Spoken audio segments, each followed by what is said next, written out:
Welcome to the United We Scan podcast, the podcast by rural carriers for rural carriers. The views expressed in this podcast are of the presenters and the presenters only and do not represent the views, opinions, or strategies of the United States Postal Service or the National Rural Letter Carriers Association. We ask that you please consult your assigned union representative for guidance in your local area. Please like this podcast, share with your fellow rural carriers, and subscribe to be notified each time a new episode is uploaded. Please leave a comment or question for us below. Thank you. Now, here are the hosts of the United We Scan podcast. Hey guys, guess what? It's edit book time. Yay, finally. And you just have me doing this. So, bear with me, guys. Since when you have your edit book and you have the edit book how-to pages that are in there, they are not craft specific. So some of it may be just for city only in there, or just rural only, or it'll say something that really doesn't verify to or coincide with what Rural Craft does. So I'll kind of go back and forth a little bit and update it as it goes. The number one on that front page, or on that page, I know sometimes the edit book how-tos are either in the back of the edit book. Mine were in the very front because I got a brand new edit book this year. So AMS just sent me a brand new edit book out of the blue. All I'd asked for was new edit book pages, and I got a whole brand new edit book. So, but number one, most importantly, all changes must be made in red ink. And the rural care, there is on the national website under the Student Reference Guide, if you go up under edit books, hit E for edit books, there is a USPS document. I'll kind of be flipping back and forth just to touch on stuff that is rural carrier specific. Rural Carrier Guide to Edit Book Maintenance, it's called. And basically, edit book maintenance is essential for capturing new deliveries, correcting out-of-sequence deliveries. This still was back when we still had the 4003s. So matching the 4003s line of travel, now it would be your LTM printout when you do your mapping each month and you get your summary when you print out the LTM. That essentially, that summary is what you want to match. Would have been similar to that of the 4003 in the past. Also, very important with managing active and vacant deliveries, non-delivery day customers, aka schools, businesses that are closed on a specific day of the week, and generating new case labels. Maintaining your edit book monthly is very, very, very important. So, as we continue, like I said, don't forget, must be done in red ink. All right, you'll have an AMS route summary page. This always comes with new edit sheets. It's usually at the very back, and this is where you verify your casing equipment configuration is correct by making sure it has the right number of pieces, that you're in the right order, your shelving is correct, whether it's you're doing a 4, 5, or 6 shelves. I went from a 5 to a 6 shelves, so that changed for me. And this is essential because this is how making sure your case labels are printed correctly and reduce the time spent cutting and taping new labels. Whereas if you go back into your page, it says case labels should not be cut or written on. Guess what? Rural side can cut and paste if we have to. I know it happens every once in a while. And then you'll have your allocated case cell section, displays the cell utilization per shelf. Each full shelf has 40 cells, and a wing shelf has 20 cells, so depending on the equipment and the number of shelves, the totals available will vary. Each shelf should have the first cell designated for the cores or the 3982 labels, your good old Parsley, your forwards. 10 cells are reserved at the end for CFS. The section delivery count section. This section provides a summary of your active deliveries, and they're split several ways. They'll show residential versus business deliveries, and then the 4 types for each. The 4 types are your curb, your CBU, central, and other. All right, let me jump to this other one. All right, so it automatically comes in with on adding street deliveries. And to add a delivery to an existing block, draw an arrow between the 2 addresses where the new delivery will be inserted, and note all information necessary to create the delivery. This includes the primary address, as well as a secondary abbreviation, unit number, delivery type, usage code, no stat, vacant indicator. We actually don't use that one. That's a city side thing. So you're going to verify. So when you come back in, you're going to definitely verify your delivery type. And this curb is a traditional mailbox that you drive up to. So even if you have hardships where you pull into their driveway and you're still delivering the mail through the window, that's still considered a curbside delivery. Anything that you're still delivering from the truck and not having to dismount at all is a curbside. Other is a delivery that is a dismount and the mail is brought inside or to the door, such as school, business, or your hardships where you have to take the mail up to the door for the mailbox that's affixed at the door. Anytime you have to dismount on a daily basis to deliver, it is other. CBUs are the ones that are the standalone, posted on a pedestal. We all know what those are for the most part. And then your centralized are technically like a CBU that are recessed into a wall. I can think of like apartment complexes in the old style where you put the key in and you pull them down and feed them from the top. That would be a centralized unit. I know of some of them that have like mail rooms where the boxes are into the wall. So anytime it's not a standalone unit, and it's built into a wall, it is a centralized box. So it'd be the cent under the delivery type. Your usage code section, R for residential, B for business. There are some that have more than one. If you have something that would be a residential/business or business/residential, there is a couple different codes for those depending on what they are the most. So if it's a business that happens to also be residential, or is it residential that has a business, two different codes for that. I have a lot of businesses that are as well residential.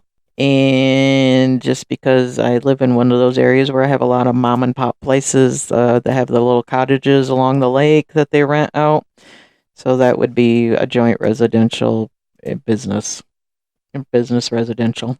Big one is the no stat section on your edit pages. This is where you want to verify that your deliveries are definitely coded, because if they're blank, then they're occupied. It's an active delivery. If it is a C, that means it's vacant over 90 days. Only for rural, we use the C for the no stat to be vacant. We don't deliver there at the moment. Y is the same as C, but it's meant for city delivery for the most part.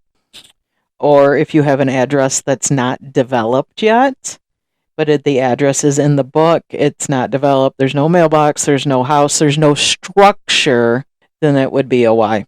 Again, guys, I am not a professional. I'm just another carrier who digs in and likes to read and make sure that I'm doing my stuff. So then you have the next line on your edit book pages is your vacant indicator section. That's not something we do anything with. That's only for city delivery. Seasonal indicator section, we don't do anything with that as well. And then drop section. For most cases, this is going to be blank, obviously. The drop section means, so if you have more than one family at an address and they get mail into one box, so it would be, for example, a drop 2 is a home with one mailbox but has 2 families. They'll notify the mailers to increase. Putting in a 2 under a drop would notify the mailers to increase the box holders by 1, so the address would get a second Advo or a second box holder or whatnot. I actually have a drop 3 on my route, and I think I have a couple drop 2s. So not very many, as a lot of people have gone and started to do it individual boxes, but there's still a few out there. The next section is your non-delivery day section. Each day of the week is a choice. The mail will be pulled from the DPS on the designated day. Just write in the day of the week to have the mail pulled from the DPS. This is not for holds. This is only for businesses that are closed on the same day of the week. For like an S for Saturday for business or school. My whole industrial park is an S. My township office and my chamber is an S, because they're closed on Saturdays and I don't deliver there. And so their mail is then held out, and it comes in my raw mail on Saturdays, and I just case it up for it to go out on Monday. So, but if you have a business that is closed on Fridays or Mondays or whatever that may be, you would put that letter in to signify which day that would be. Okay, next section is going to be the address marker section. This is where you would have an H if it's an approved hardship, which would also be listed on the dismount worksheet and renewed each year, blah, blah, blah. So if you have an approved hardship under the address marker, you would put an H, even if that is a curb box. Put curbside box because you service it, but it is a hardship because they had approved to move it closer to the house rather than out at the road.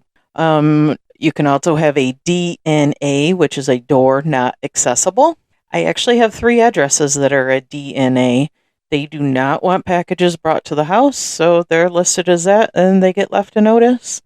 You can also have an NSL, which is a no secure location. We can access the door, but will not leave a package due to security concerns. So if there's nobody there, you're not going to leave it. Like some businesses would be an NSL, possibly. I would have to double check mine. I don't think I have any NSLs. I do have some DNAs. This is the address where we cannot knock on a door to deliver. Situation where we cannot physically get to the residence or building, driveways exceeding the half-mile rule, gated residence, such that whatever reason we cannot get to the door is not accessible, then yes, that's under the address marker DNA. Besides that, it will cover your behind too, especially if you get a change of management. Why do you keep leaving notice for these packages? Well, you can pull up their edit book. See, they're a DNA. Under the additional info, this is where you would update customers' names that would display on the case labels. I know a lot of places don't do that anymore. Some offices do. That's where it would go also. Or I know I have a lot of businesses on my route, CBUs. I do at least like to put the business names on some of them, especially if they're long-term businesses. Kind of helps with, especially with RCA's casing. They could see, okay, so McDonald's is that one. Okay, McDonald's, Burger King, stuff like that. Subway, whatever it may be. Grocery store name, something like that. The space is limited on that section, so you got to prioritize what you put on there. It says updated case levels are a great resource for newer RCAs. I think it's a great resource for RCAs. In general, whether they're new or it's just somebody that's new to running that route, it definitely helps them. I don't put names on mine. I know some of the routes in my office still have names on there. They never took them off, and those people are gone forever. To me, especially if you have a route that has a high turnover or your office doesn't do names anymore, I wouldn't worry about it anyways. And then the cell size section, that one where it would be 1, 2, you see those numbers on there, that's for the size of the cell that you would want. Most addresses are a cell 1 or 2 for spacing, can be more or less based on the specific route, the volume, or space of the office. If you're going to do a half a cell, then the next address also has to be a half a cell. I do have some of mine. Like I said, I have 6 shelves in my case, 3 cases, 6 shelves. I am told I couldn't get a wing, so that's why I had to add the 6 shelves whenever I did my case, because everything was like almost half-inch for almost all of them. I can't. No, I can't handle that at all. But I do still have some addresses that I keep in, like, if I have one address that has Unit 1, Unit 2, they don't get a ton of mail. I keep those at half cells for those specific addresses, or a couple of businesses like that don't get a ton of mail, but they're right there together anyways. So, and then so you want to make sure every delivery point has a designated cell size. Also, if you want to take addresses off of your labels, under that cell size, you would cross off that cell size and you would put a pound symbol, or what do the kids call it now? Hashtag type symbol. Yes. Tic-tac-toe, however you want to call it. And that will you would cross that off, and that would actually take that address off of your labels. I like to keep my case pretty clean, so if I have had an address that was no stat vacant and nobody's moving in there, or the people that decided they don't want to get mail anymore there went to a PO box, or it may just be a secondary home, summer home for them. I will take them off the case if they're not getting mail. If they're not getting mail, I don't put them on the case because I can always re-add them later if need be. That way it keeps me with enough space for my active boxes and whatnot. Designation. So the additional cell size info. Designation means the address is vacant well over 90 days. You don't want the address on label. Yep, that would be your little pound symbol, hashtag, whatever you guys call it now, tic-tac-toe, the 2 lines up and down, 2 lines across. And let me see what else to cover. So basically, if you're activating a box, so when you go into your edit book, and under your no stat, and it has a C on there, and so because it's vacant, and new people move in or whatever, they decide to get mail. So to change that, you're just going to take your red ink pen and you're going to cross like 1 strike through that C. If it's a box that you are vacating, making it vacant, and there's nothing there, you're going to take your red ink pen and you're going to write C in there. So that's how to activate and deactivate the box, basically. And of course, when you activate, especially when you activate, you want to go over to your cell size and make sure it doesn't have the little symbol on there to take, so that you can, and if it does, then of course you're going to cross that off with your red ink pen and put in the desired cell size, whether it's 1 or if it's somebody that gets a ton of mail and you're going to use a double cell as a 2. That's what you do. All the changes do in the red ink pen, plain and simple. Let me see if there's anything else I need to touch on. If you need to add a delivery, as in an address that is not currently in your edit book, then what you're going to do is you're going to add a delivery to an existing block. You're going to add an arrow between the 2 addresses where the new delivery will be inserted.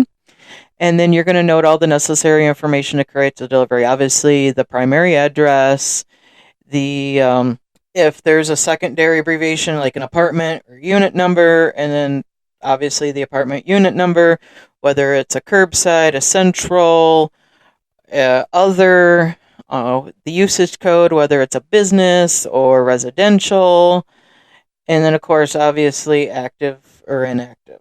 All right, to make a change or correction, you're going to draw a line through the old information. Do not obliterate it, just a clear line in your red ink pen and clearly indicate the correct information next to it. You want to be as accurate and legible using the proper codes from the key section at the end of the booklet. Again, that is the booklet that is in your edit book. To change the start of a row, you're going to draw a line between the sequence numbers and print begin row number with the little number sign, hashtag, pound sign, whatever you guys want to call it. And then the cells must fit in the casing equipment or a row will not start there. If there's any hanging half cells or all 1 to 2 cells must be in sets of 2. Or all 1, yeah. They'll be changed by EMS special, they'll be changed automatically if it's not done correctly. To delete a delivery point, draw a line through the entire address to be deleted. Write the word delete to the left of the sequence number. If only a portion of the address is incorrect, such as a secondary address or additional information, draw a line through the incorrect portion only. Addresses should be deleted when the structure is partially or completely destroyed with no obvious intention to renovate or rebuild. Do not use add delete to move addresses. If you wish to move an address, see moving reverse tab. All of these instructions are in your edit book, guys. So really, honestly, and if it's not, ask for them because they're right there. If taking that extra minute on your end of shift duties and, read it. Just kind of, read it through, especially if you have questions. I mean, everything for the most part is right there. If you need to move a delivery point on the route, depending on how far the delivery points are being moved and how complex the moves are, you're not going to use an add or delete. So do not mark out or rewrite the numbers in a different sequence on the route listing. For simple moves, really what you're going to do is you're going to draw a circle around the address to be moved, and then draw a line to where the address should be moved to, and then print the word move near that line. If it's something that's going to be on more than one page, then definitely there is a worksheet that you can ask. I make a note on a sticky note for my supervisor, is the one that does all the changes for us in our office. So I kind of let her know. Right now, I do have it's not an active address, but it is way out of sequence. And I haven't bothered moving it yet. One of these days, I'll think about it when I'm doing my edit book and actually move it to where it should go correctly. To reverse deliveries, draw an arc or a bracket around the addresses to be reversed, and write reverse to the side. To move the delivery points to a different location on the route listing, you're going to draw an arc or a bracket around the addresses to be moved and indicate the line number that those deliveries should follow. So if you're going to have to move to a totally different, so if you're like on page 4 and it's something that needs to go on page 3, you're going to draw a bracket around it, and then you're going to write where it should go to the left of that. All right, and towards the end of that little, your edit book is your edit book key. So that just kind of tells you what everything is. Your sequence number is the AMS computer assigned sequence number of the route, may be used to adjust the route. That sequence number is also what you see on your load truck feature as well. That coincides with the edit book sequence numbers. So if you did not know that, now you know. So RCAs that use the load truck feature, when you have a sequence number on an address for that package, that's the sequence number in the edit book for that address. Primary address, the street number or rural route box number, which we really don't use anymore. Could be blank if the previous delivery point uses the same number or they share the same letter cell. Complete street name. The street name, including any pre-directional suffixes or post-directionals. We don't use rural route box numbers anymore, unless there might be some out there that still do, but I think that went away when we did the 911 address system. That was before my time, so don't quote me on any of that, please.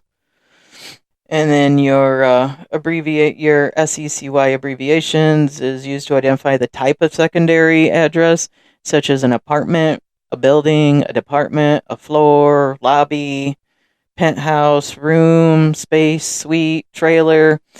There could be anything like that that would set it apart from the primary address. Your delivery point attributes, obviously, delivery type, your other, your centralized, your CBU, curb line, internal drop address. I actually do have some of those, a couple of those. It's used to be like vacation cottages or housing, and now it's just low-income transient housing type thing. All the mail goes into one box, so it's an internal drop address. And then your no stat, which is for the rural side, is C, and Y is for non-delivered addresses. Other non-delivered addresses are city. City uses the Y for vacant addresses. We use the C for vacant addresses on the rural side. And then your additional would be your hardship, or like I said, or a T for a P.O. box throwback. The do not deliver, like I mentioned a little bit ago. The LF cell is the letter and flat cell size, the number of inches of the carrier case label. To predict, consider the following to predict the outcome of the labels. No unpaired half cells. Each half must be paired with another to make a full cell. No mixing streets. No two streets can share one cell.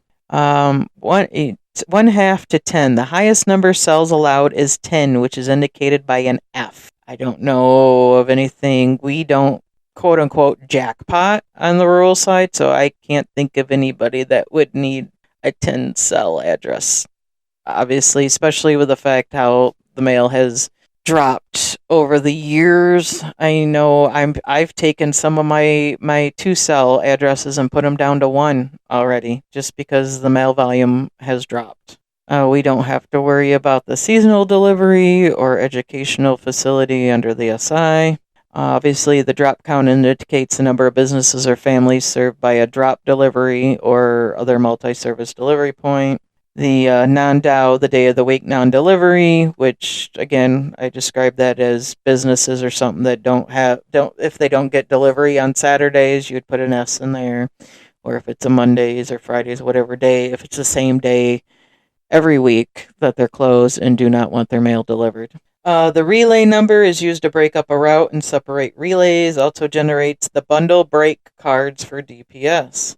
That one's new. I don't think that's anything. Again, this stuff is back from 2006. I really wish they would learn to update some stuff. But hey, I don't make the rules.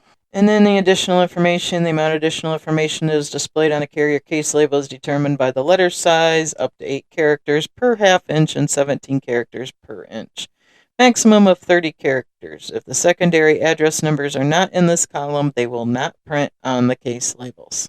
I do, like I said, I have some of those that for example, 123 Smith Lane, number 1 and number 2.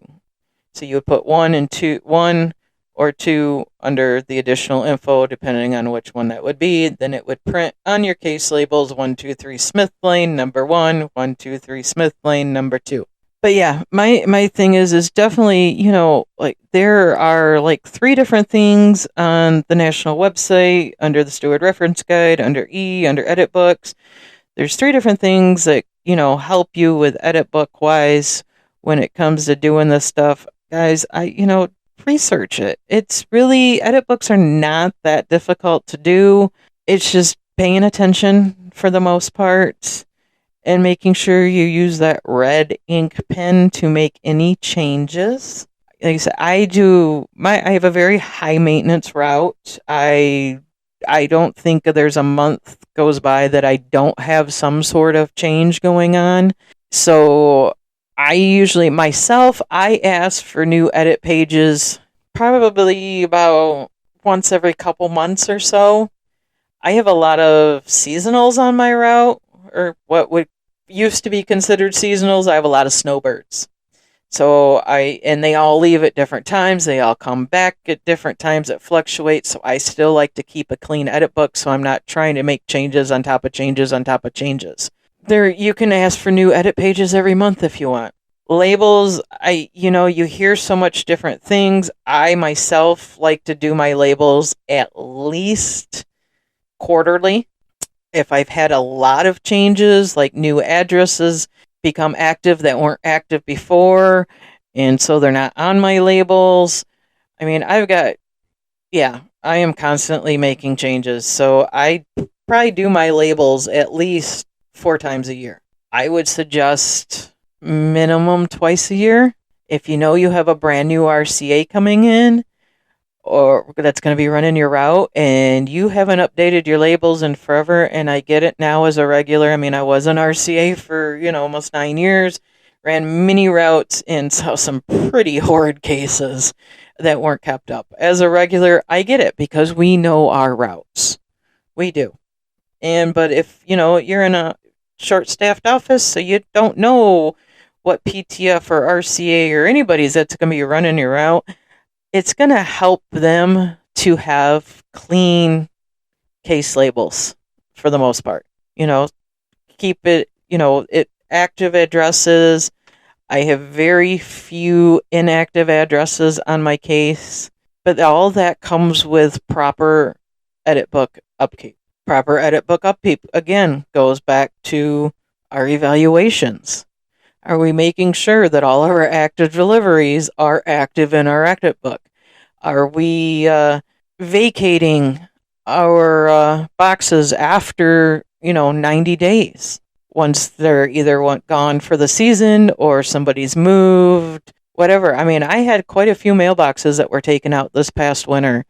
And I knew some of them were seasonal and some of them not. And they just didn't get a ton of mail. So I was really waiting.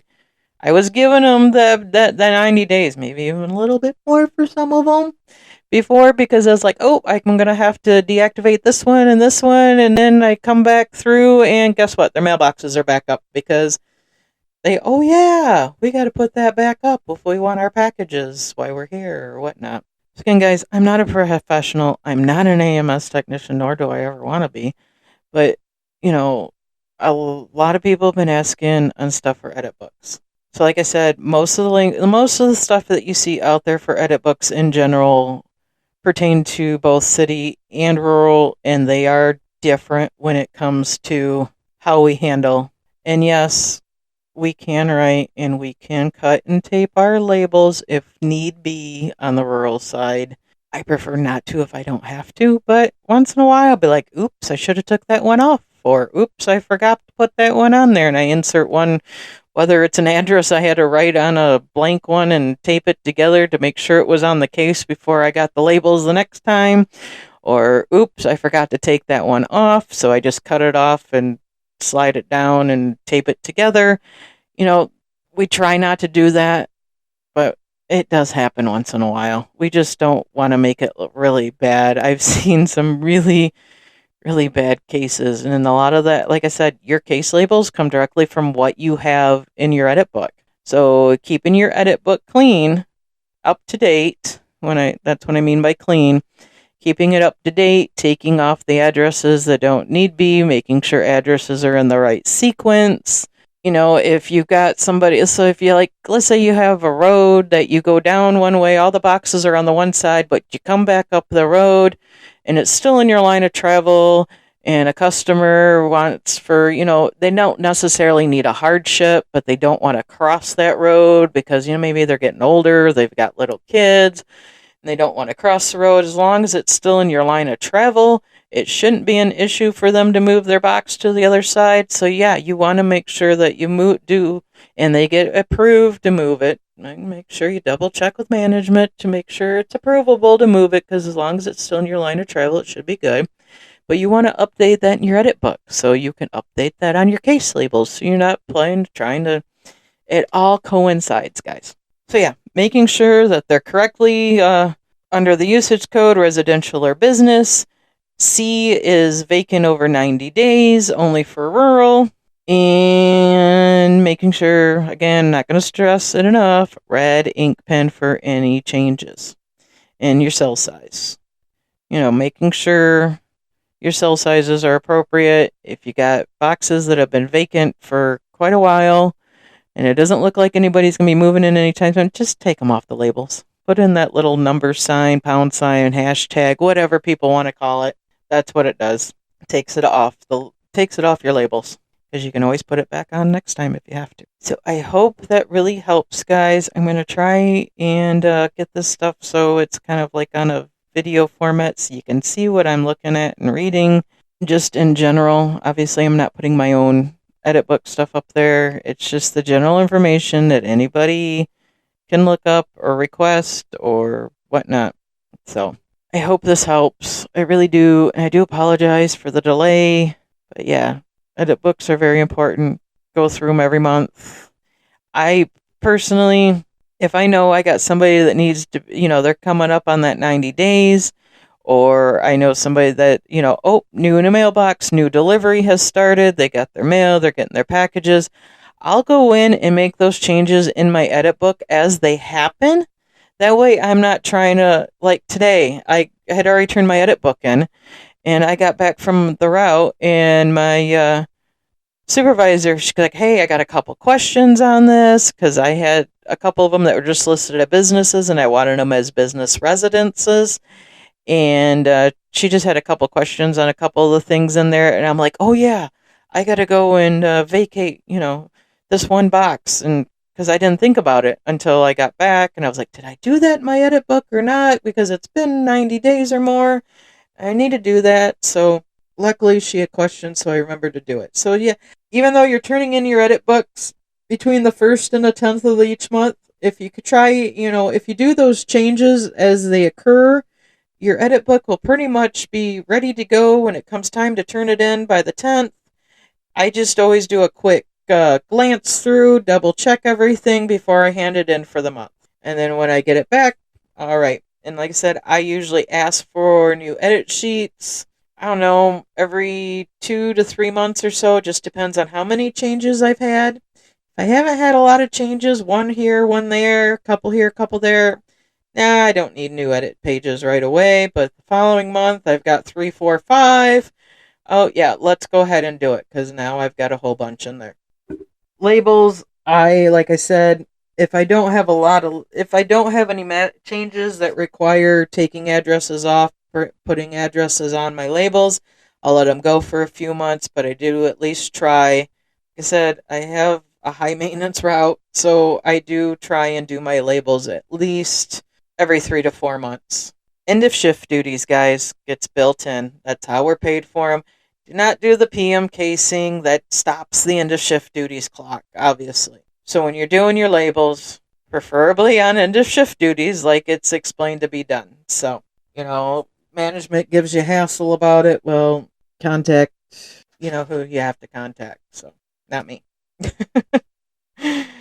But that's the basics of edit books. And I hope it helps you guys. But on that note, this is over and out for me. Take care, guys.